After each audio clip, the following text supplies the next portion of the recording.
On a sweltering morning, Marcus Thompson, a black engineer out of work, clutched his folder of documents and rushed toward the final job interview that could save his life. Suddenly, a luxury car on the roadside broke down, and a desperate billionaire woman called out for help. Marcus couldn't bring himself to ignore her and rushed over, his hands quickly covered in grease as time slipped away without mercy. When the engine finally roared back to life, Marcus smiled, only to realize he had just sacrificed his one chance at a future. He had no idea that this seemingly foolish act of kindness would set off a chain of events that would transform his entire life in ways he never could have imagined. Before we go back, let us know where you're watching from and subscribe because tomorrow I've got something extra special for you. Marcus Thompson's worn sneakers hit the cracked sidewalk in a rhythm that matched his racing heart. The manila folder pressed against his chest felt heavier with each step, like it was absorbing all his desperation and turning it into weight. His breath came out in short bursts as he pushed forward, weaving between people who seemed to have nowhere urgent to be. "God, please," he whispered, his eyes fixed on the bus stop ahead. "Just let today be different."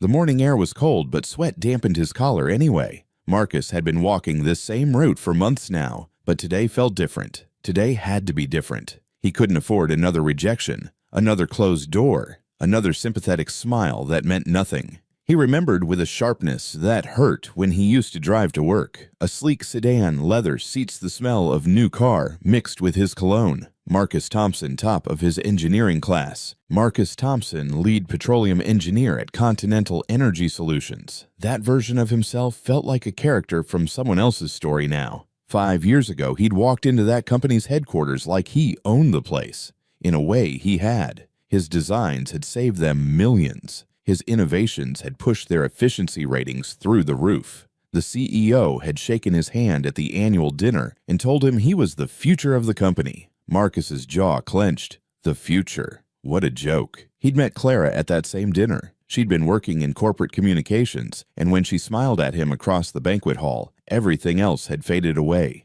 She was beautiful, sure, but it was more than that. She'd looked at him like he was somebody, like he mattered. They'd gotten married 18 months later. A small ceremony, nothing fancy, but Clara had been radiant. She'd whispered in his ear during their first dance that she couldn't wait to build a life with him, and Marcus had believed every word. The bus stop was just ahead now. Marcus slowed his pace, trying to catch his breath. He couldn't show up to job interviews looking like he'd just run a marathon. First impressions right, that's what all the career advice websites said. As if a pressed collar and a firm handshake could somehow compensate for being unemployed for 8 months. 8 months. It felt like 8 years. Continental Energy Solutions had gone down fast. One day, everything was fine. The next, federal investigators were walking through the offices, and the news was breaking stories about fraud at the executive level. Marcus had nothing to do with it, of course. He was just an engineer keeping his head down doing his work. But when the company collapsed, it took everyone with it. The severance package had been laughable. 2 months' salary and a half-hearted letter of recommendation from a VP who'd already lined up his next position at a competitor. Marcus had tried to stay positive at first. He was good at what he did. Someone would hire him. The industry was always looking for talented engineers, right wrong. Turns out, when a company goes down in flames amid scandal, everyone associated with it gets burned. It didn't matter that Marcus's name had never appeared in any of the investigations. It didn't matter that his work had been exemplary. He was tainted by association, and in a competitive job market, that was enough. The rejections had started polite. "We've decided to go in a different direction. Your qualifications are impressive, but we've found a better fit.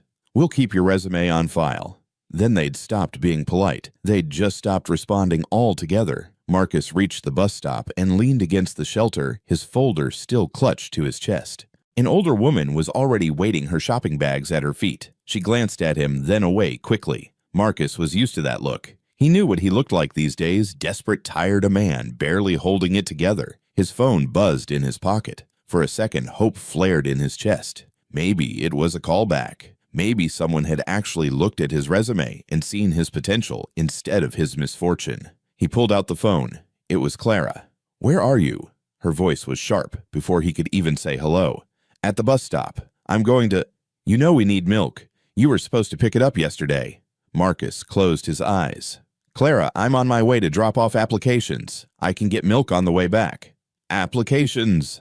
The word dripped with contempt. You've been dropping off applications for months, Marcus. Months. And what do we have to show for it? Nothing.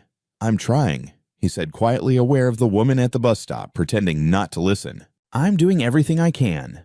Well, it's not enough, is it? Clara's voice rose. We're about to lose the apartment. The apartment, Marcus. Do you understand that we're going to be on the street, and you're still walking around with your little folder like some college graduate looking for his first job? That's not fair, Marcus said, but his voice lacked conviction. How could he argue when she was right? Nothing he did was working. Fair. Clara laughed, a bitter sound that made his stomach turn. You want to talk about fair. Is it fair that I married an engineer, and now I'm living like we're in poverty? Is it fair that I can't even afford to get my hair done, can't go out with my friends, can't have any kind of life because you lost your job? I didn't choose to lose it, Marcus said, his knuckles white around the phone. The company went bankrupt. What was I supposed to do? You were supposed to be better than this.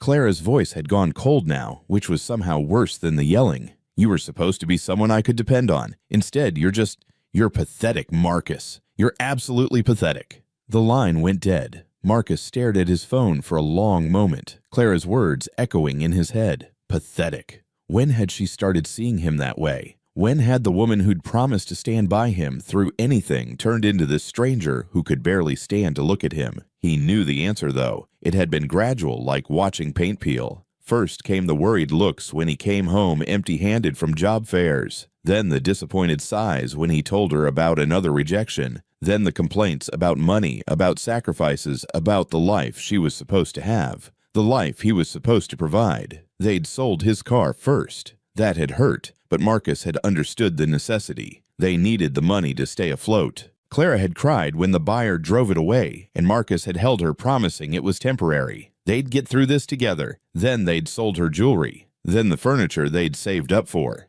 Then they'd moved out of their nice apartment in the city center to this place on the outskirts where the rent was cheap because nothing worked quite right and the neighbors kept irregular hours. With each sacrifice, Clara had grown harder, more bitter. The woman who used to kiss him goodbye in the morning now barely looked at him. The woman who used to believe in him now treated him like a burden she couldn't wait to shed. The bus pulled up brakes, squealing. Marcus climbed on, dropped his fare in the slot, and found a seat near the back. The folder was still pressed against his chest, though he wasn't sure why he bothered holding it so carefully anymore. Inside were copies of his resume, his references, his certifications.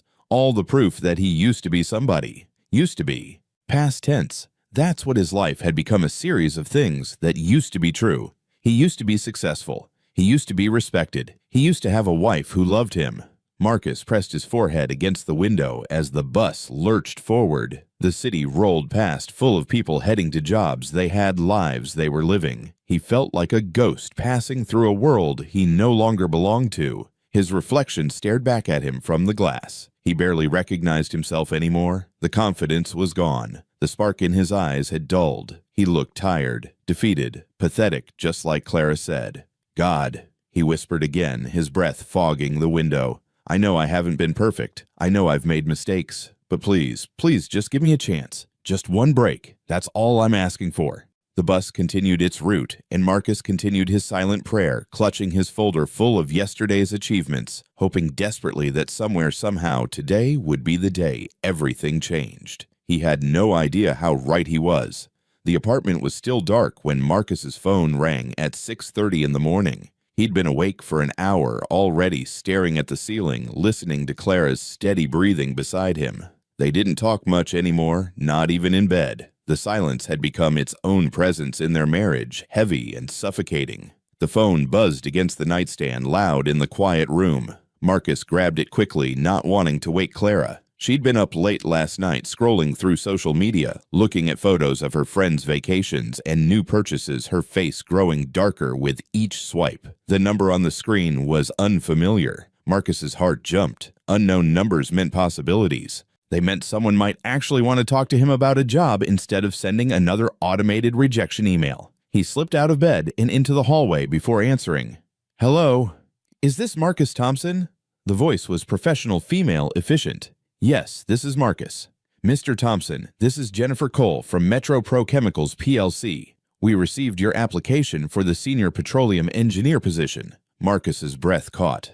Metro Pro Chemicals. He'd sent them his resume 3 weeks ago and heard nothing back. He'd assumed it had gone into the same black hole as all the others. Yes, I remember, he said, trying to keep his voice steady. Thank you for calling.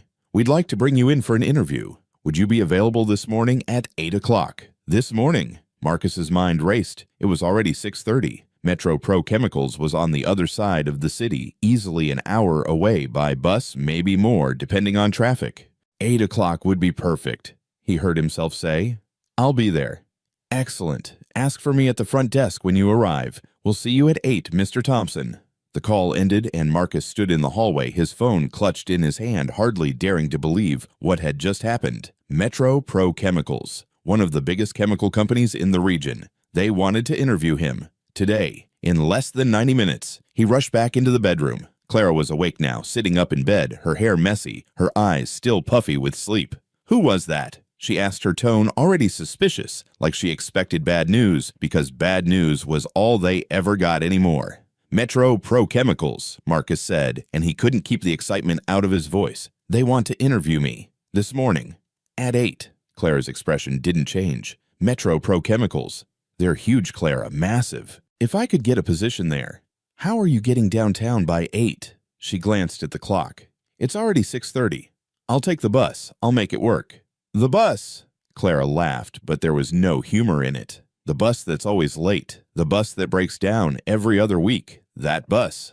I don't have a choice, Marcus said, already pulling clothes from the closet. This is the best opportunity I've had in months. I have to try.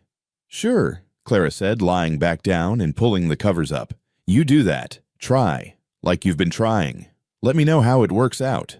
Her words stung, but Marcus didn't have time to argue. He dressed quickly, choosing his best shirt, the one he saved for interviews. It was getting worn at the collar, but it was still presentable. Professional. He looked at himself in the bathroom mirror and tried to see what an employer might see. Reliable. Experienced. Desperate. No, not desperate. Confident. He had to project confidence. You look fine, he told his reflection. You can do this. Clara was still in bed when he left, her back turned to the door. Marcus wanted to kiss her goodbye, to feel some connection to the woman he'd married, but he knew she wouldn't welcome it. So he just closed the door quietly behind him and headed out into the morning. The bus stop was already crowded. Marcus checked his phone. 7 o'clock. He had 60 minutes to get across the city. It was tight, but possible. The bus usually took 45 minutes, which would give him 15 minutes to find the building and get to the right floor. The bus arrived 10 minutes late. Marcus climbed on his folder pressed against his chest, again his heart already starting to race. 10 minutes late meant 10 minutes less cushion, but it was fine. He could still make it. He had to make it. The bus pulled away from the curb and Marcus found a seat, his eyes fixed on his phone. 7:15. The interview was in 45 minutes. The bus would get him there by 8, maybe a few minutes after, but close enough. Close enough that they wouldn't hold it against him. Please God, he thought. Please let this work out. The bus moved through the morning traffic at a crawl. Marcus watched the streets pass each block, feeling like it took an eternity. His leg bounced nervously, his fingers tapping against the folder. Around him, other passengers read newspapers, scrolled through phones, dozed against windows. Nobody else seemed worried about time. Nobody else's entire future was riding on making it to an appointment on time. Then the bus stopped, not at a bus stop. Just stopped in the middle of the street, surrounded by cars on all sides. Marcus leaned forward, trying to see what was happening. Ahead, the traffic was completely gridlocked. Red brake lights stretched as far as he could see. Nothing was moving. Attention passengers, the driver announced over the intercom. We're experiencing heavy traffic due to an accident ahead. We'll be moving again as soon as possible. Marcus's stomach dropped. He checked his phone. 7:30. He had 30 minutes to get to Metro Pro Chemicals and the bus wasn't moving. The minutes crawled by. 7:35. 7:40. The bus hadn't moved an inch. Marcus stood up and made his way to the front. Excuse me, how long do you think we'll be stuck here? The driver shrugged. Could be 10 minutes, could be an hour. No way to know with these accidents. An hour. Marcus looked out the windshield at the sea of stopped cars. He was still 20 minutes away from Metro Pro Chemicals, and the bus wasn't going anywhere. "Is there a stop nearby?" Marcus asked. "Somewhere I could get off."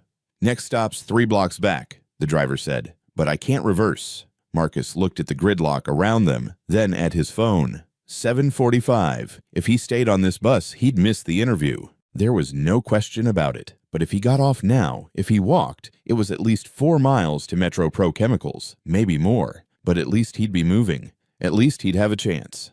"Can you open the door?" Marcus asked. The driver looked at him like he was crazy. "We're in the middle of traffic." "I know, but I have somewhere I need to be. Please."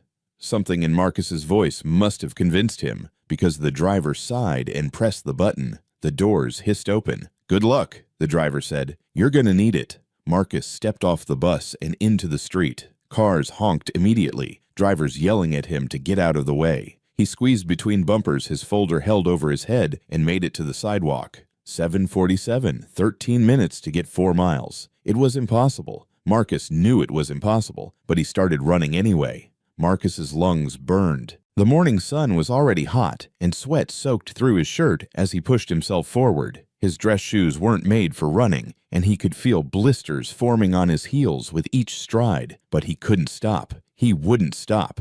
The streets were busy with morning commuters, and Marcus dodged around them, his folder still clutched in one hand. People stared at him, this sweating, desperate man in business clothes sprinting down the sidewalk like his life depended on it. Maybe it did. He checked his phone without slowing down. 7:52. 8 minutes until his interview. He'd covered maybe a mile, which meant he still had 3 to go. The math was brutal and unforgiving. Marcus cut down a side street, hoping for a shortcut. The neighborhood here was quieter residential, with tree-lined sidewalks and nice houses set back from the road. Nobody was out this early, except for a few people walking dogs or heading to their cars. That's when he heard it. "Excuse me, hello." The voice was soft, uncertain.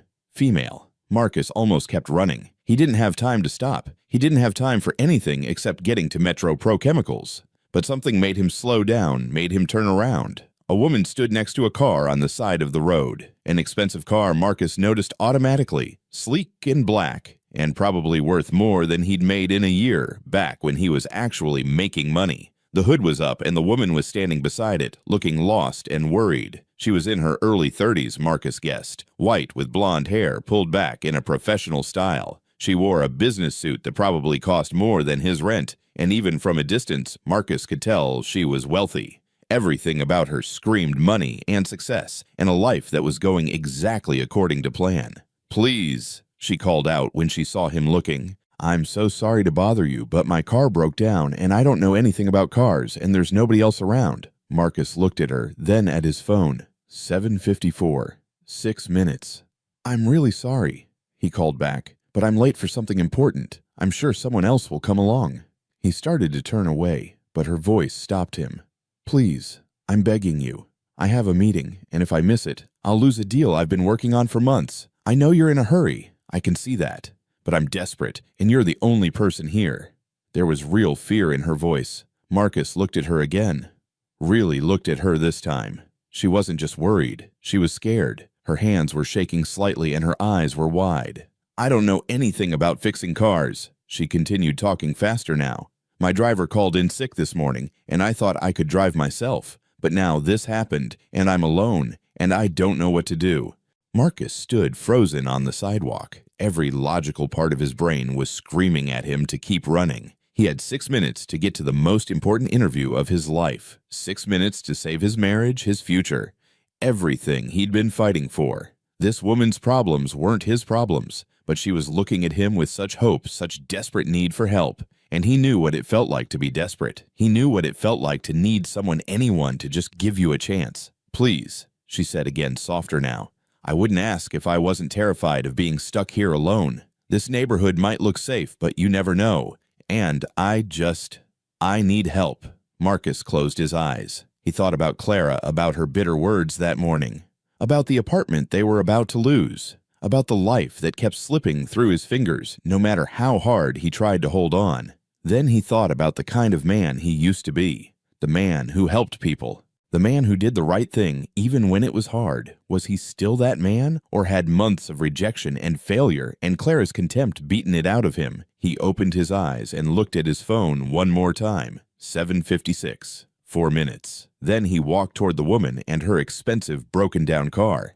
"Okay," he said, "let me take a look." The relief on her face was immediate and overwhelming. "Oh my God, thank you. Thank you so much." "I'm Marcus," he said, already moving to the front of the car, his eyes scanning the engine. "Charlotte," she said, "Charlotte Whitmore, and I can't tell you how grateful I am."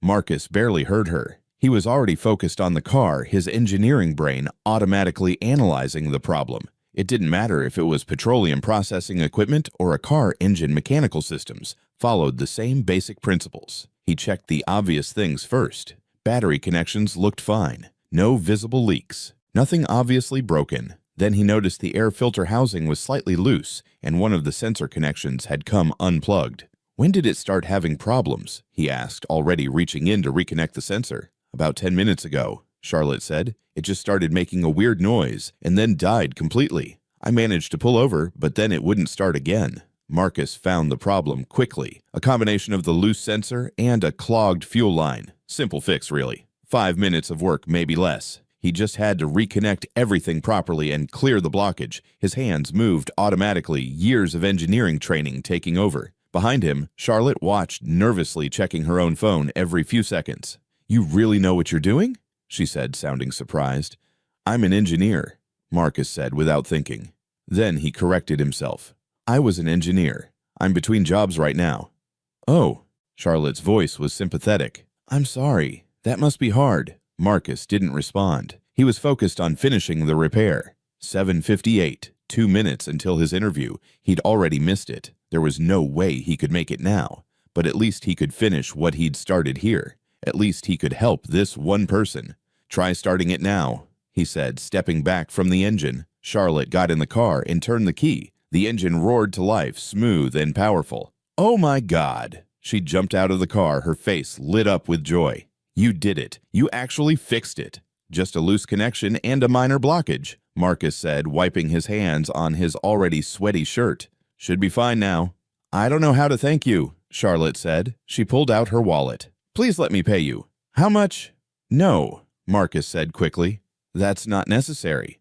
But you helped me when you were clearly in a hurry." She looked at him more carefully now, taking in his business clothes, his sweaty face, his obvious distress. "Where were you going your interview?" Marcus nodded, unable to speak past the sudden lump in his throat. 8 o'clock. He'd missed it. "Oh no." Charlotte's face fell. "Oh no, and you stopped to help me. Where is it? Maybe I can drive you. It's the least I can do after—" "It's across town," Marcus said. "And it started at 8. I'm already late, but thank you for the offer." "Are you sure I could try to explain to them, tell them it was my fault?" "It's okay," Marcus said, even though it wasn't okay, even though nothing was okay. "I made a choice. That's on me." Charlotte looked like she wanted to argue, but Marcus was already backing away. If he stood here any longer, he was going to break down, and he couldn't do that in front of a stranger. "Good luck with your meeting," he said. "Wait, at least let me get your number. I want to thank you properly, maybe buy you dinner or—" But Marcus was already walking away, his folder still pressed against his chest, heading in the direction of Metro Pro Chemicals, even though he knew it was pointless now. Behind him, Charlotte stood by her running car, watching him go, with an expression of concern and guilt. "Such a kind man," she whispered to herself. "I hope helping me doesn't cause him too much trouble." She had no idea how much trouble it would cause. Neither of them did. Marcus stood in front of Metro Pro Chemicals' towering glass building at 8:27, 27 minutes late. He'd run most of the remaining distance, his lungs screaming, his legs shaking, but he'd kept going because what else could he do?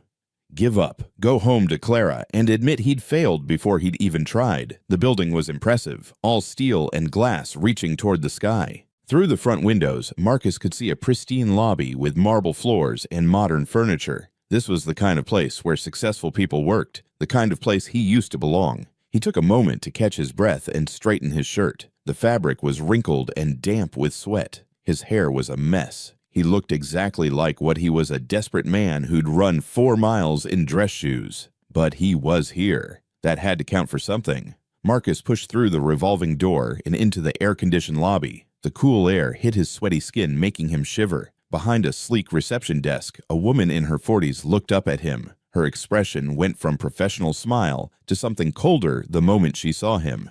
"Can I help you?" Her tone made it clear she wasn't sure she wanted to. "I have an interview," Marcus said, trying to sound confident despite his appearance. "With Jennifer Cole. My name is Marcus Thompson." The receptionist's eyes narrowed slightly. She typed something into her computer, her perfectly manicured nails clicking against the keys. "Your interview was scheduled for 8 o'clock, she said, not looking up from the screen. "I know. I'm sorry I'm late. There was an accident and traffic was completely stopped and I had to." "Mr. Thompson." Now she did look up, and her eyes were hard. "Your interview was scheduled for 8 o'clock. It is now 8:28. That's 28 minutes late." "I understand that, but if I could just explain—" "There's nothing to explain." The receptionist's voice was sharp, cutting through his words like a knife. "Metro Pro Chemicals is a professional organization. We expect professionalism from our candidates. Showing up nearly half an hour late to an interview demonstrates a complete lack of respect for our time and a fundamental inability to manage your own schedule." Marcus felt his face flush. "Ma'am, I was on a bus that got stuck in traffic. There was nothing I could—" "I don't care about your excuses, Mr. Thompson." She folded her hands on the desk, looking at him like he was something unpleasant she'd found on the bottom of her shoe. "Everyone faces challenges. Everyone deals with traffic and unexpected problems. Successful people plan for those contingencies. They leave early. They prepare. They don't show up late with excuses." "I left with plenty of time," Marcus said, his voice rising despite himself. "I couldn't have known." "You should have known." The receptionist's tone was final, absolute. "You should have prepared better. And frankly, if you can't even manage to arrive on time for the most important meeting of your career, how can we trust you to handle the responsibilities of a senior position?" The words hit Marcus like physical blows. She was right in a way. He should have left earlier. He should have planned better. But he'd helped someone. "Didn't that count for anything, please?" he said, and he hated how the word came out small and desperate. "Is there any way I could still meet with Miss Cole? I promise I'm qualified if you just look at my resume." "Your resume is irrelevant if you can't demonstrate basic professional standards." The receptionist stood up, her body language making it clear the conversation was over. "Metro Pro Chemicals does not accept mediocrity, Mr. Thompson. We certainly don't accept incompetence. I think it's best if you leave now." Marcus stood there, his folder still pressed against his chest, staring at this woman who'd just destroyed his last real hope. He wanted to argue, to make her understand, to somehow convince her that he deserved a chance. But he could see in her eyes that it wouldn't matter. She'd already decided who he was. A loser. A failure, someone not worth her time. "I'm sorry for wasting your time," he heard himself say. "So am I." She sat back down, already looking at her computer screen, dismissing him completely. "Goodbye, Mr. Thompson." Marcus turned and walked back toward the revolving door. Each step felt heavier than the last. Behind him, he could feel the receptionist's judgmental gaze on his back. Around the lobby, other people in professional clothes glanced at him and then quickly away, like failure might be contagious. He pushed through the door and back out into the heat. The morning sun was bright now, almost blinding. Marcus walked to the edge of the building and leaned against the wall, his legs finally giving out. He slid down until he was sitting on the concrete, his head in his hands. "God," he whispered, "what did I do wrong? I was just trying to help someone. I was just trying to do the right thing." But the universe didn't answer. The city continued around him, busy and indifferent. People walked past, heading to jobs they had, lives that were working out. Nobody stopped to ask if he was okay. Nobody cared about the man sitting against the building with his whole world falling apart. Marcus pulled out his phone. He should call Clara. He should tell her what happened. But what would he say? That he'd missed the interview because he'd stopped to help a stranger fix her car. That his kindness had cost them their last real chance at stability. She'd never understand. She'd never forgive him. He almost wished he could go back to that moment on the street. Almost wished he'd just kept running, had ignored Charlotte's plea for help, had chosen himself over a stranger. Would that have made him a bad person, or would it have just made him smart? His phone buzzed. A text from Clara. "How did it go?" Marcus stared at the message. How did it go? How could he possibly answer that question? His thumbs hovered over the keyboard, then fell away. He couldn't tell her. Not yet. Not when he still had to figure out how to go home and face her. Not when he still had to find a way to explain that his kindness, the one thing he'd always prided himself on, had just destroyed their last hope. Marcus put his phone away and stood up. His legs were shaky and his feet hurt from the run, but he started walking. Away from Metro Pro Chemicals, away from his failure. He didn't know where he was going. He just knew he couldn't stay here staring at the building that had rejected him, thinking about all the ways his life had gone wrong. Somewhere in the city, Charlotte Whitmore was probably in her meeting, probably closing her deal, probably grateful to the kind stranger who'd helped her. She had no idea what her broken-down car had cost him. And Marcus, walking through the hot morning with his useless resume folder, wondered if kindness was really a virtue or just another word for being a fool. Marcus didn't go straight home. He couldn't. Instead, he walked for hours through the city, his feet blistering in his dress shoes, his shirt sticking to his back in the afternoon heat. He walked until the sun started to set, until his phone died from Clara's unanswered calls, until the exhaustion in his body almost matched the exhaustion in his soul. When he finally made it back to the apartment, it was almost 6 o'clock. The building looked shabbier than usual in the evening light with its peeling paint and cracked concrete steps. This was what their life had become, cheap, broken, barely holding together. Marcus climbed the stairs slowly. Each step felt like walking toward an execution. He could imagine Clara waiting inside her anger building with every hour he'd been gone, every call he hadn't answered. She'd want an explanation. She'd want to know why he disappeared, and he'd have to tell her the truth. The apartment door was unlocked. Marcus pushed it open and found Clara sitting on their worn couch, her arms crossed, her face set in an expression of cold fury. "Where have you been?" Her voice was quiet, which was somehow worse than if she'd been yelling. "I've been calling you all day." "My phone died," Marcus said, closing the door behind him. "Don't." Clara stood up. "Don't do that. Don't give me some simple excuse like that answers anything." "Where were you, Marcus? How did the interview go?" Marcus set his folder down on the table, the folder that had been pressed against his chest all day, that had absorbed his sweat and his desperation and his failure. "I didn't get the job," he said. "What do you mean you didn't get the job? Did they say they'd call you back? Did they say they wanted to think about it?" "I mean, I didn't even get the interview." Marcus couldn't look at her. "I was late. They wouldn't see me." The silence that followed was deafening. Marcus could feel Clara staring at him, could feel her processing what he'd just said. "You were late." Her voice was still quiet, but there was something dangerous underneath it now. "You were late to the most important interview you've had in months, the only real chance we've had at getting out of this nightmare. And you were late." "Clara, let me explain." "How?" Now her voice was rising. "How were you late, Marcus? You left here with plenty of time. You said you'd take the bus. Even with traffic, you should have made it. So, how the hell were you late?" Marcus took a breath. "The bus got stuck in traffic. There was an accident. Everything was completely stopped, so I got off and started walking. Running, actually. Then, how? On the way, I saw someone who needed help. A woman. Her car had broken down, and she was alone and scared, and she asked me to help her." Clara's eyes widened. "You stopped. She needed help." "You stopped." Clara's voice exploded through the apartment. "You stopped to help some random woman when you were on your way to an interview, when you were already running late. Are you out of your mind?" "She was scared," Marcus said, his own voice rising now. "She was alone on a side street and her car was broken and there was nobody else around. What was I supposed to do?" "Keep walking," Clara screamed. "You were supposed to keep walking. You were supposed to think about your wife, about your life, about your responsibilities, not some stranger." "I'm an engineer, Clara. I knew how to fix the car. It only took a few minutes." "A few minutes that cost us everything." Clara grabbed a glass from the table and threw it against the wall. It shattered pieces, flying across the floor. "Do you understand that? Do you? That was our chance. That was our way out, and you threw it away for a stranger. I couldn't just leave her there." "Yes, you could have. You absolutely could have. People leave other people all the time, Marcus. That's how the world works. You take care of yourself first, and then maybe if you have anything left over, you help others. But you don't destroy your own life for a stranger." Marcus felt something crack inside him. "Is that really what you believe? That we should only help people if it's convenient, if it doesn't cost us anything?" "Yes," Clara shouted. "Yes, that's what I believe, especially when we're barely surviving, especially when we're about to lose our apartment. God, Marcus, how can you be so stupid? How can you be so naive? I was trying to be a good person." "Well, congratulations." Clara's laugh was bitter and harsh. "You're a good person. You're such a good person that we're going to be homeless. Such a good person that I have to live in this dump because you're too kind to put your own family first. That's not fair.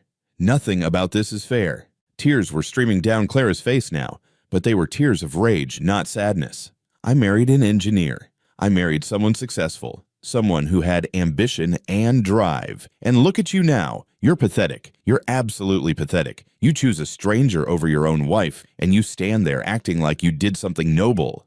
"Clara, please." "No."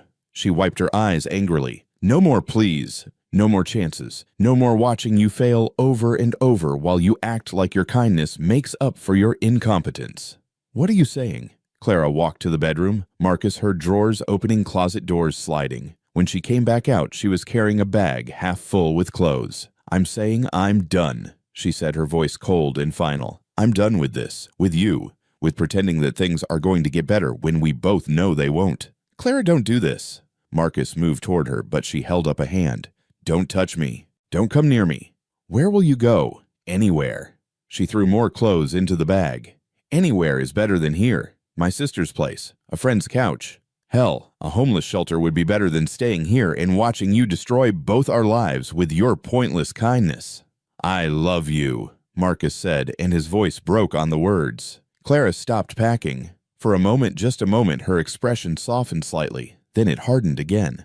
"I know you do," she said quietly. "But love isn't enough, Marcus. It never was.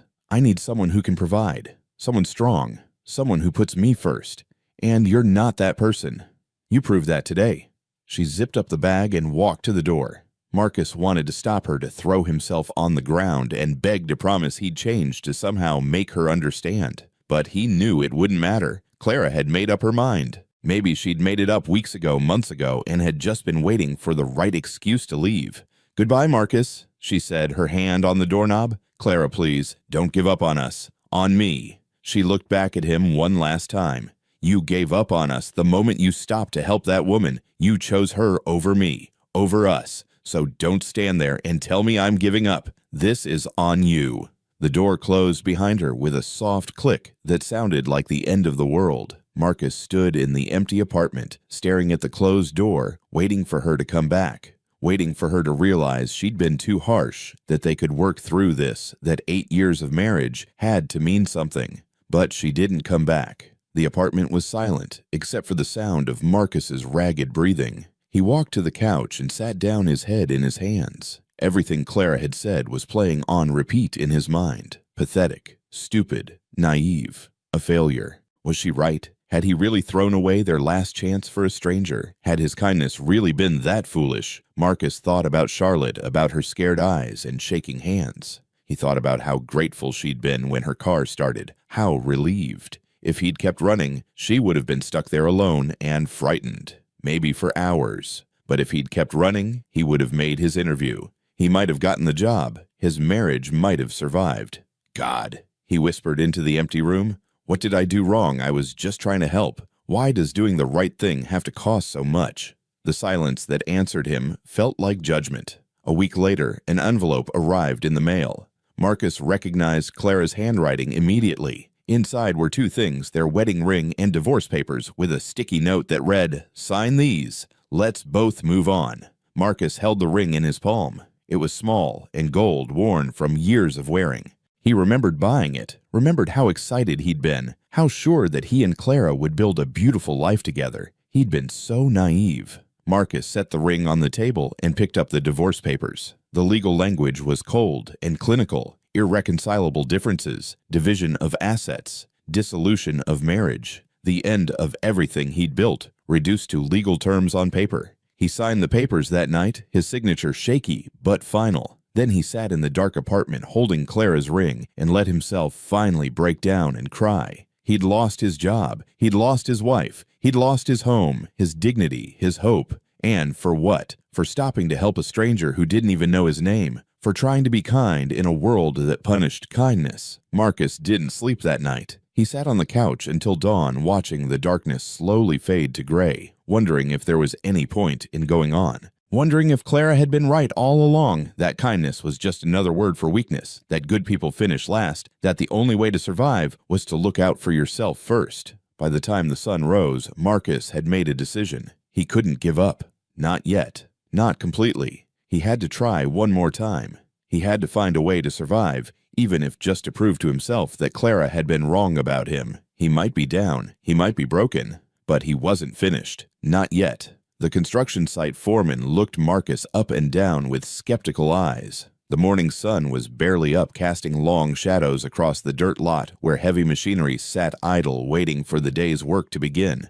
"You ever done construction before?" The foreman was a thick-built man in his 50s, his skin weathered from years of outdoor work, his hands calloused and scarred. "No, sir," Marcus said honestly. He'd learned his lesson about embellishing the truth. "But I'm a hard worker. I'll do whatever you need." "You got an engineering degree, you said?" The foreman squinted at the resume Marcus had handed him, the same one that had been rejected by countless companies, now creased and worn from being carried around. "Yes, sir. Petroleum engineering. I worked for Continental Energy Solutions for 5 years before they went under." "So why are you here?"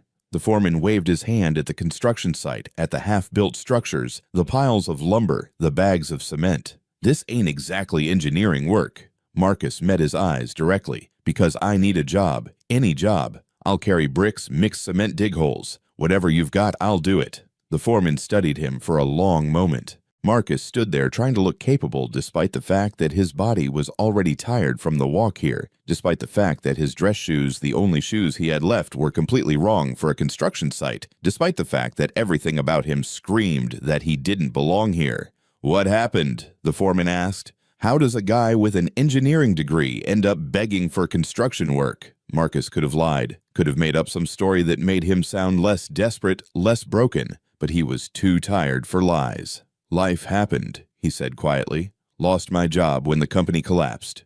Couldn't find another one. Wife left me. Lost my apartment. Lost everything, really. I just need a chance to work, to survive." The foreman's expression softened slightly. "You're overqualified. You know that, right? And this work, it's hard. Physical. Not what you're used to." "I know. Pays minimum wage. No benefits for the first 90 days. "I understand. And I can't promise anything long-term. Construction work depends on contracts, on weather, on 100 things outside my control. I'll take whatever you can give me." The foreman sighed and pulled out a clipboard. "Be here at 6 tomorrow morning. Wear work boots if you got 'em. Jeans and a t-shirt. Bring water and lunch. We work until 5 with a half-hour break at noon." Marcus felt relief wash over him so intense it almost brought him to his knees. "Thank you. Thank you so much." "Don't thank me yet," the foreman said. "First day will tell us if you can actually do this. A lot of guys with desk jobs think they can handle construction. Most of them are gone by lunch." "I won't be," Marcus said with a certainty he didn't entirely feel. The foreman looked at him one more time, then nodded. "We'll see. 6 a.m., don't be late." Marcus spent his last $20 on work boots from a thrift store. They were scuffed and worn, probably 2 sizes too big, but they'd have to do. He stuffed newspaper in the toes to make them fit better. That first morning, he was at the site at 5:30. The sky was still dark stars fading as dawn approached. Marcus stood by the gate, his new boots feeling strange on his feet, his borrowed work clothes hanging loose on his frame. He'd lost weight over the past months. Stress and skipped meals had carved away at him, leaving him thinner, harder, more angular. Other workers started arriving around 5:45. They looked at Marcus with open curiosity and barely concealed skepticism. He was the new guy, the outsider, the one who clearly didn't belong. "You the engineer?" one of them asked a younger guy with tattoos covering both arms. Word traveled fast, apparently. "Yeah, Marcus Thompson. I'm Jake." The young man didn't offer to shake hands. "Foreman says you're starting today." "No offense, man, but you don't look like you can handle this work." "I'll manage," Marcus said. Jake shrugged. "We'll see. Just try not to slow the rest of us down." The work started the moment the sun came up. The foreman assigned Marcus to a crew that was laying foundation for a new apartment complex. His job was simple in concept, brutal in execution. Move cinder blocks from the delivery pile to where the masons needed them. Each block weighed about 35 pounds. The delivery pile was 50 yards from the building site. Marcus had to carry 2 blocks at a time, walking back and forth, while the sun climbed higher and the temperature rose. By 9 o'clock, his arms were shaking. By 10, his back was screaming. By 11, he had blisters on his hands, despite wearing borrowed work gloves. "You okay?" Jake asked during a water break. He didn't sound mocking anymore, just genuinely curious. "I'm fine," Marcus said, even though he wasn't. Even though every muscle in his body was rebelling, demanding that he stop, that he admit this was too much. But he couldn't stop. He wouldn't, because if he couldn't do this, if he couldn't even manage basic construction work, then what was left? Where else could he go? What else could he possibly do? So he kept going. He carried blocks until his hands bled through the gloves. He hauled bags of cement until his shoulders felt like they might dislocate. He dug trenches until his back bent and refused to straighten. At noon, when everyone else sat down to eat their lunches, Marcus collapsed in the shade of the building. He'd forgotten to bring food. It hadn't even occurred to him that morning. "Here." Jake tossed him half a sandwich. "You look like you're about to pass out." "Thanks," Marcus managed. His hands shook as he unwrapped it. "You know," Jake said, biting into his own lunch, "most guys quit by now. Especially guys like you, guys with degrees and office experience. They think construction's easy until they actually try it." "I can't afford to quit," Marcus said simply. "Nobody can, but most people still do." Jake studied him. "What's your story, man? Why are you really here?" Marcus told him. Not everything, not the part about helping Charlotte, not the specific details of how Clara had left, but enough. About losing his job, about the months of searching, about hitting rock bottom and finding out there was still farther to fall. Jake listened without interrupting. When Marcus finished, he nodded slowly. "That's rough, man, but at least you're fighting. That counts for something." "Does it?" Marcus wasn't sure anymore. "Yeah," Jake said, "it does. Trust me." The afternoon was somehow worse than the morning. The sun was directly overhead, turning the construction site into an oven. The work didn't stop. If anything, it intensified. The foreman wanted the foundation finished by end of day, which meant everyone had to push harder, move faster. Marcus pushed through the pain. When his vision started to blur from exhaustion, he splashed water on his face and kept going. When he thought his legs might give out, he leaned against a wall for 30 seconds and then forced himself back to work. By 5 o'clock, when the foreman finally called it, Marcus could barely walk to his bus stop. His entire body was one massive bruise of pain, but he'd made it through the day. "Not bad," the foreman said, handing him a timesheet to sign. "You'll be back tomorrow." "Yes, sir," Marcus said. "Good. You're slow and you've got no technique, but you didn't quit. That's more than I can say for most." It became a routine. Wake up at 5. Walk to the site. Marcus couldn't afford the bus every day, so he walked the 3 miles, saving the fare for days when he was running late or the weather was bad. Work until 5. Walk home. Collapse. Sleep. Repeat. The work never got easier, but Marcus got stronger. His hands developed calluses. His muscles adapted. He learned techniques from the other workers, how to lift without destroying his back, how to pace himself, how to survive the heat. He learned other things too. Learned that most of the guys on the crew had their own stories of hardship and loss. Learned that Jake was putting himself through community college at night. Learned that the foreman had once been a high school teacher before budget cuts eliminated his position. Learned that everyone was fighting their own battles, carrying their own weight. The pay was terrible. After taxes, Marcus barely made enough to cover rent on a tiny studio apartment he'd found in the worst part of town. Food was a luxury he could rarely afford. Most days he ate one real meal, whatever was cheapest, at the convenience store near the site. But it was honest work. And after months of rejection, after being told over and over that he wasn't good enough, wasn't professional enough, wasn't wanted, there was something deeply satisfying about ending each day having accomplished something tangible. He could see what he'd built, what his effort had created. At night alone in his studio apartment, with its water-stained ceiling and broken heater, Marcus would sit on his mattress on the floor and think about Charlotte. He wondered if she'd closed her deal that day.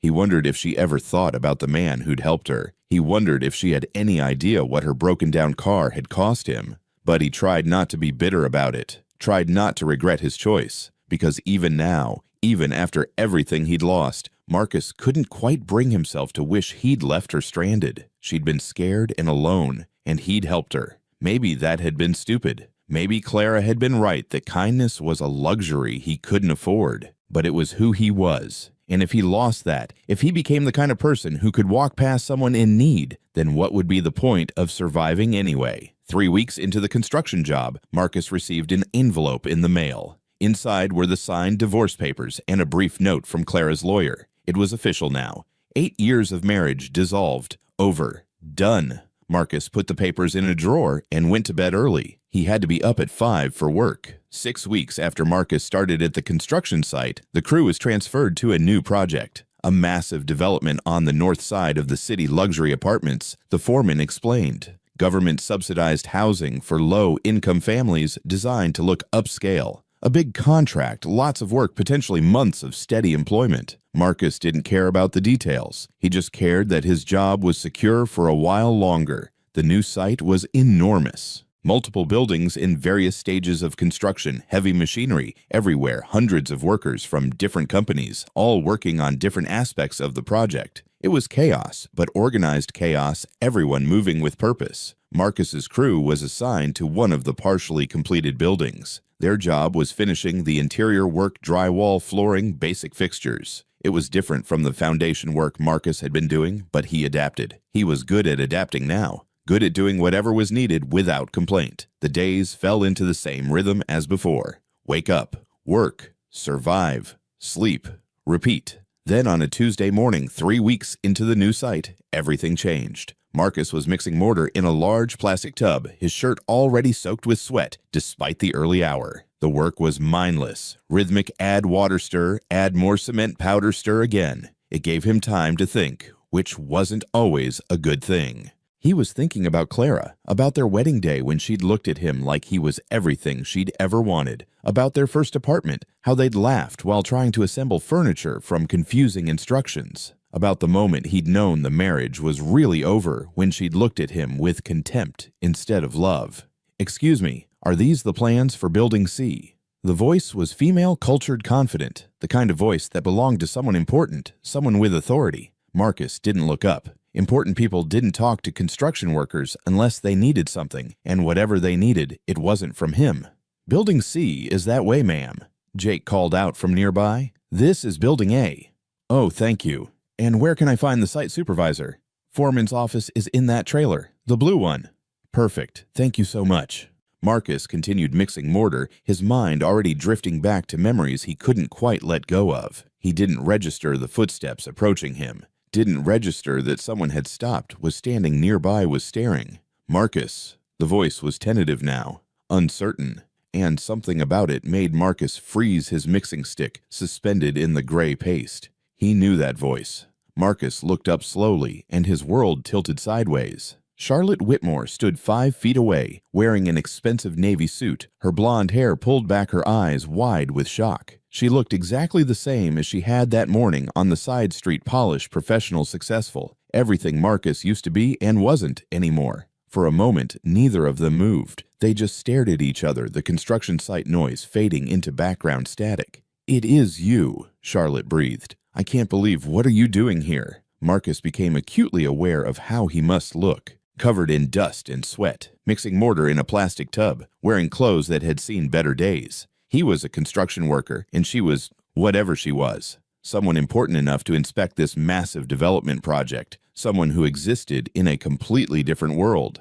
"Working," Marcus said simply. He set down the mixing stick and stood up, wiping his hands on his jeans. "I work here." Charlotte's eyes moved over him, taking in every detail. Her expression was confused, concerned, like she was trying to solve a puzzle that didn't make sense. "But you're an engineer," she said. "You told me that day. You fixed my car. You clearly understood complex systems. This," she gestured at the construction site, "this doesn't make sense."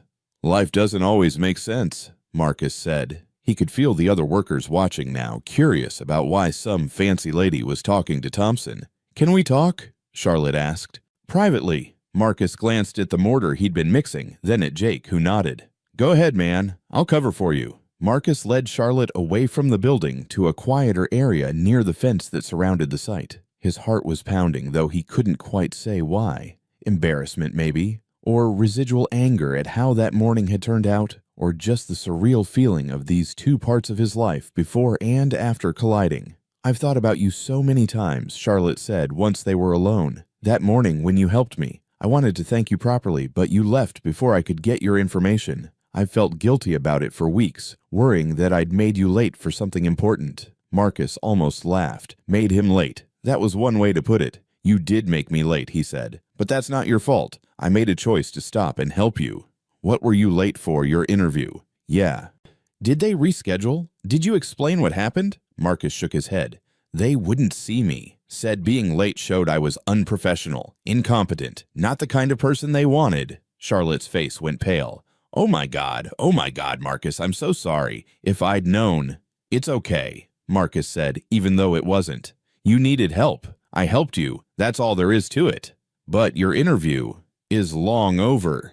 Marcus's voice was flat, emotionless. He'd learned not to feel too much about what had happened. Feeling too much made it impossible to function. It was for Metro Pro Chemicals. Would have been a good job. Senior petroleum engineer. But I missed it, and that was that. Charlotte looked like she might cry. Because of me. You lost that opportunity because you stopped to help me. Yeah. What else was there to say? What happened after that? How did you end up? She gestured vaguely at the construction site, and Marcus found himself telling her everything. Maybe because he was tired of carrying it alone. Maybe because she was part of the story, and she deserved to know how it ended. Maybe because talking to someone from his old life, his real life, made him remember that he used to be more than this. He told her about going home to Clara, about her rage and contempt, about her leaving, about the divorce papers, about losing everything he'd built, about months of searching for engineering work and finding nothing but rejection, about finally accepting that he had to do something, anything, to survive, about ending up here carrying blocks and mixing mortar for minimum wage. Charlotte listened without interrupting. As Marcus talked, he watched her face shift through emotions, shock, guilt, sadness, anger. When he finished, they stood in silence for a long moment. Your wife left you, Charlotte said quietly, because you helped me. She left because she thought I was a failure. Helping you was just the final proof. She's wrong. Charlotte's voice was fierce now. You're not a failure. You're the opposite of a failure. You're one of the most decent people I've ever met. Marcus shrugged. Decency doesn't pay rent. No, but it should count for something. Charlotte pulled a business card from her purse. This is my card. I want you to call me tomorrow morning. Please. Marcus looked at the card. Charlotte Whitmore, CEO, Whitmore Industries. He almost laughed. Of course she was a CEO. Of course the woman whose car he'd fixed had turned out to be rich and powerful. The universe really had a sense of humor. I don't need charity, he said. It's not charity. Charlotte pressed the card into his hand. It's justice. You lost an opportunity because you helped me. The least I can do is give you another one. I appreciate the thought, but... Marcus. Charlotte grabbed his arm, her eyes intense. Please, let me do this. I've been thinking about you for weeks, hoping you didn't suffer too much for helping me. Now I find out you lost everything. Your job, your wife, your whole life. I can't just walk away knowing that. I won't. Marcus wanted to argue, wanted to maintain his pride, his independence. But the truth was, he was barely surviving, and Charlotte was offering him something he didn't know what exactly, but something that might change everything. Okay, he heard himself say. I'll call you tomorrow. Charlotte's relief was visible. Thank you. Call me at 9. We'll talk then. She walked away back toward the site office, and Marcus stood there holding her business card, his hands still dusty from mixing mortar. Jake appeared at his elbow. Dude, who was that? Someone I helped once, Marcus said. Must have been some help. She looked at you like you saved her life. Just fixed her car, Marcus said, but even as he said it, he wondered, had saving her meeting that day been like saving her life? And if so, did that mean he deserved something in return, or was kindness supposed to be its own reward, requiring nothing back? He didn't know. He just knew that Charlotte's card felt heavy in his pocket for the rest of the day, full of possibility and hope, and things that scared him more than another day of construction work. Marcus called Charlotte at exactly 9 the next morning from a payphone near the construction site. His cell phone had been shut off weeks ago, just another bill he couldn't afford. She answered on the first ring. Marcus? Yeah, it's me. I'm so glad you called. Can you meet me at my office this morning? Marcus looked down at his work clothes, at his dusty boots. I'm supposed to be at work. Call in. Tell them it's an emergency. Please, Marcus, this is important. Something in her voice convinced him. Marcus called the foreman, made up an excuse about a family emergency, and got the address of Whitmore Industries from Charlotte. The building was downtown, all glass and steel, the kind of place Marcus used to visit for business meetings in his old life. Now, walking through the gleaming lobby in his construction clothes, he felt completely out of place. The security guard looked at him with suspicion until Charlotte came down to meet him personally. "Thank you for coming," she said, leading him to a private elevator. "I know this must be strange." "Little bit," Marcus admitted. Charlotte took him up to the executive floor and into her office. It was enormous, with floor-to-ceiling windows overlooking the city, modern furniture, original artwork on the walls. This was the office of someone who'd made it, who'd succeeded beyond most people's wildest dreams. "Sit," Charlotte said, gesturing to a chair across from her desk. "Can I get you anything, coffee, water?" "I'm fine," Marcus said, though he wasn't. He was nervous and confused, and still half convinced this was some kind of elaborate setup for humiliation. Charlotte sat down across from him, her hands folded on the desk. "I didn't sleep last night. I kept thinking about what you told me about everything you lost because you stopped to help me. It's not right, Marcus. It's not fair." "Life's not fair," Marcus said. "I've learned that." "Maybe not, but sometimes we can make it fairer." Charlotte pulled out her phone and made a call. "David, can you come to my office? I have someone I want you to meet." 5 minutes later, a man in his 60s entered the office. He was tall, distinguished, with gray hair and sharp eyes. He wore an expensive suit and carried himself with the confidence of someone who'd spent decades in positions of power. "Marcus Thompson, this is David Richardson. He's the CEO of Whitmore Petroleum and Chemical, one of our subsidiary companies." Marcus stood and shook David's hand, feeling acutely aware of how grimy his own hand was compared to David's perfectly manicured one.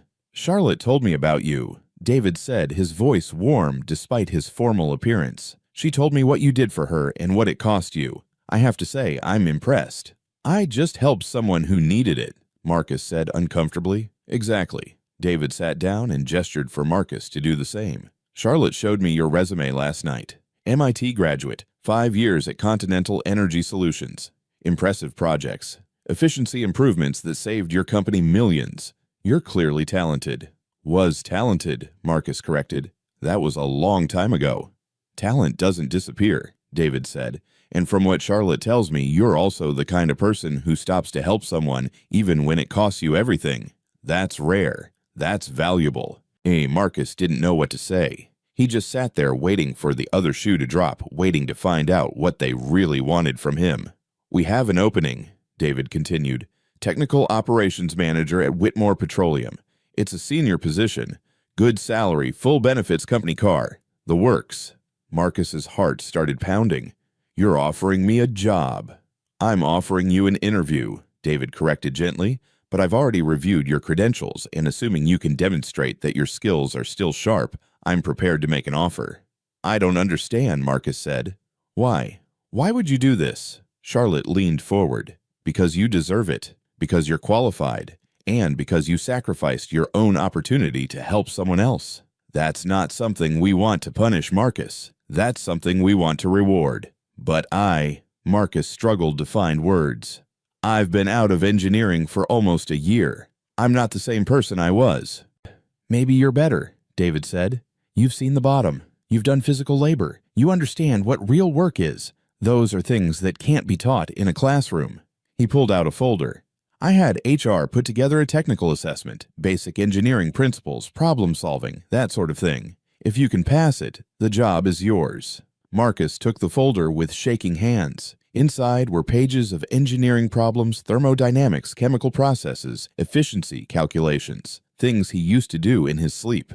"Can I have some time?" he asked. "Take all afternoon," David said. "Charlotte's assistant will set you up in a conference room with whatever you need. Come back when you're finished." The next 4 hours were the most intense of Marcus's life. He sat alone in a quiet conference room, working through problems he hadn't thought about in months. At first, his mind felt rusty slow, but gradually, like a muscle, remembering how to move, the knowledge came back. The formulas, the principles, the way of thinking that had made him good at his job in the first place. It was like coming home. By the time Marcus finished, the sun was starting to set. He walked back to Charlotte's office and handed David the completed assessment. David flipped through it quickly, his expression unreadable. Then he smiled. "When can you start?" Marcus stared at him.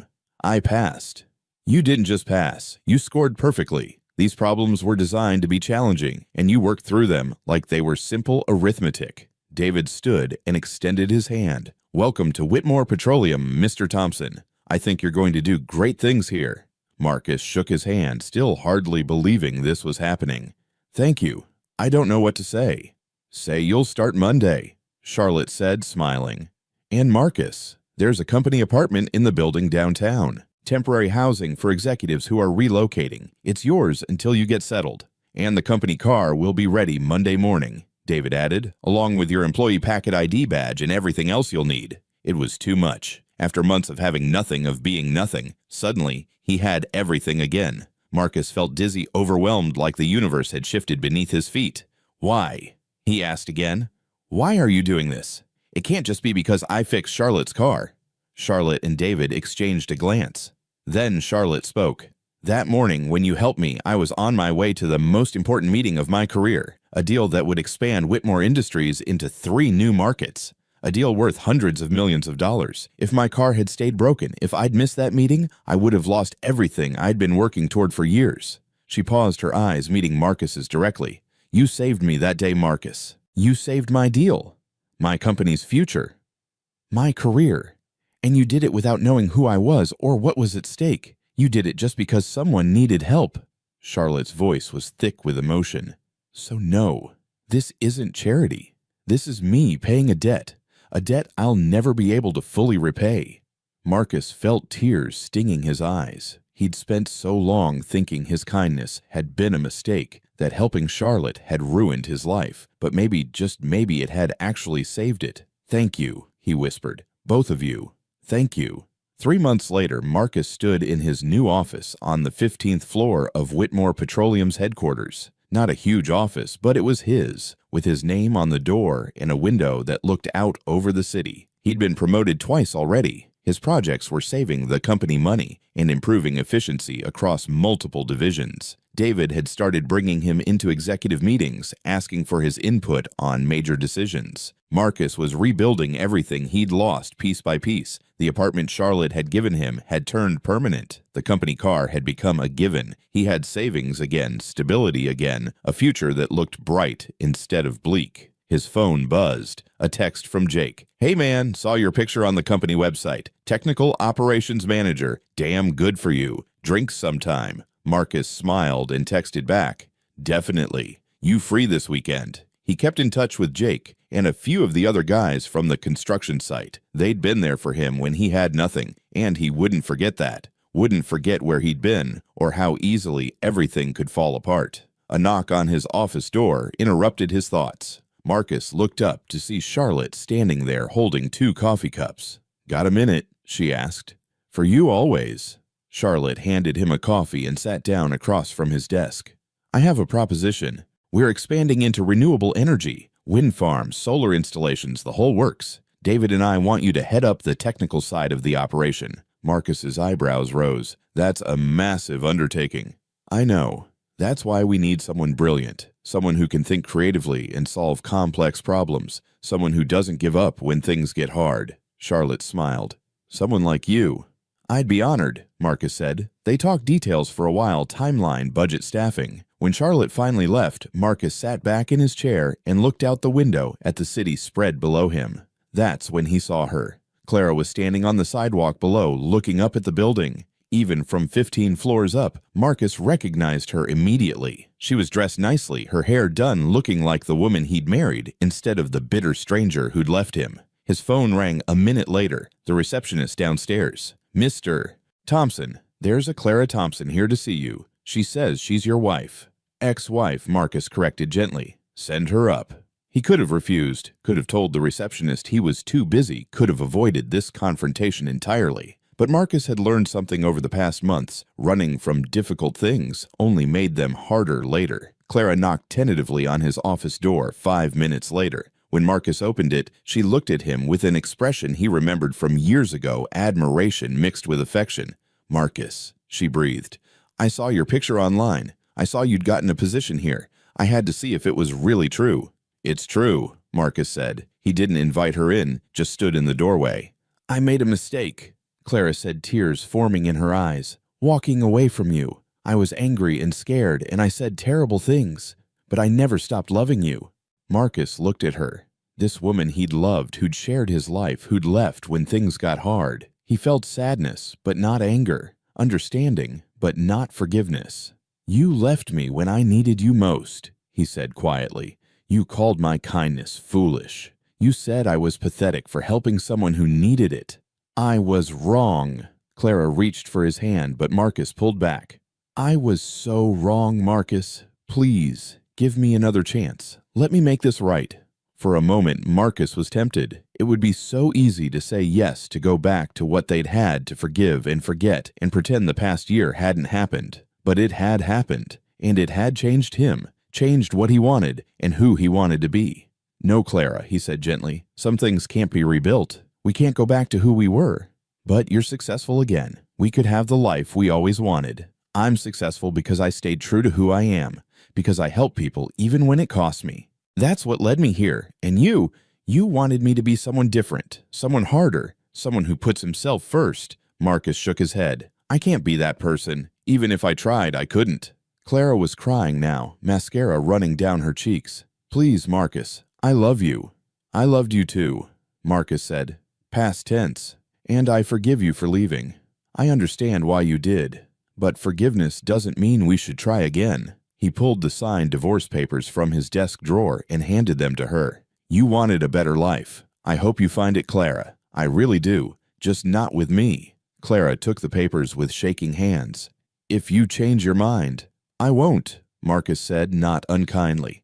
"Goodbye, Clara. Take care of yourself." He closed the door gently and returned to his desk. Through the window, he watched Clara exit the building. A few minutes later, her shoulders slumped, defeated. Marcus felt sad, but also relieved. That chapter of his life was finally truly closed. His phone buzzed. A text from Charlotte. "Dinner tomorrow. Want to discuss the renewable energy project in more detail. My treat." Marcus smiled and typed back, "Sounds perfect." He thought about that morning on the side street when he'd made the choice to stop and help. He thought about everything that choice had cost him and everything it had ultimately given him. Clara had been wrong. Kindness wasn't foolish. Kindness was the bravest thing a person could do. And sometimes, if you were lucky, the universe found a way to reward it. Marcus turned back to his computer, to the work that had saved him, and started planning for a future that finally felt bright. He'd been broken, but he'd rebuilt himself. He'd lost everything, but he'd found something better. And he'd learned that the man who stops to help someone in need, even when it costs him everything, is never truly defeated. Because that kind of man always finds his way home. Join us to share meaningful stories by hitting the like and subscribe buttons. Don't forget to turn on the notification bell to start your day with profound lessons and heartfelt empathy.